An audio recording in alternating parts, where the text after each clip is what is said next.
खवलू हंस के दिहलू हमके तुरवाई जी कैसे तू ही बताव सनम देके गईलू जिंदगी भागाती गम जी कैसे तू ही बताव सनम देके गईलू जिंदगी भागाती गम। पूजा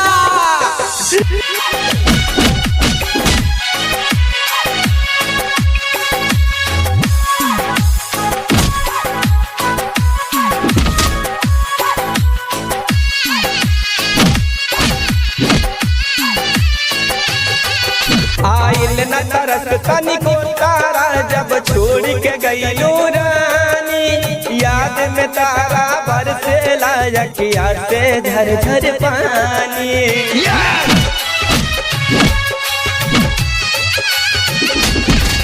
आइल न तरस तनिको तारा जब छोड़ के गईलू रानी याद में तारा बरसे लायकिया से झर झर पानी। जब याद तुम्हारे आवेला हर पल प्रीतिया सतावेला जी कैसे पूजा ही बताव सनम देख गईलू जिंदगी भागाती गम जी कैसे तू ही बताव सनम देख गईलू जिंदगी भागाती गम।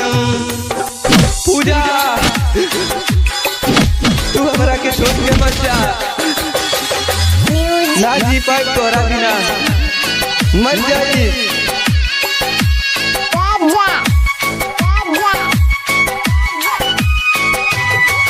रहे प्यार जे पहले रानी हुए प्यार बतो हसे यादो दीपक मंझरिया के तोहे भूले न पाई काबो।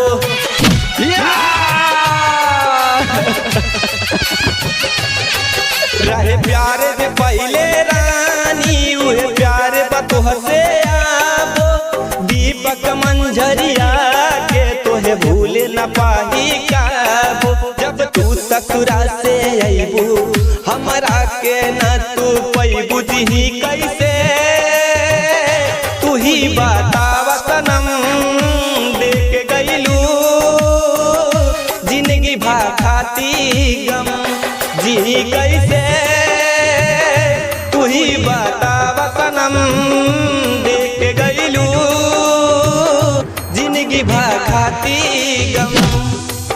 अब सहल न जाई जुदाई तोहरा के कैसे भुलाही सपना देखवलू हंस के दिहलू हमके तुरवाई दी कैसे तू ही बताव सनम देके गईलू जिंदगी भागाती गम जी कैसे तू ही बताव सनम देके गईलू जिंदगी भागाती गम।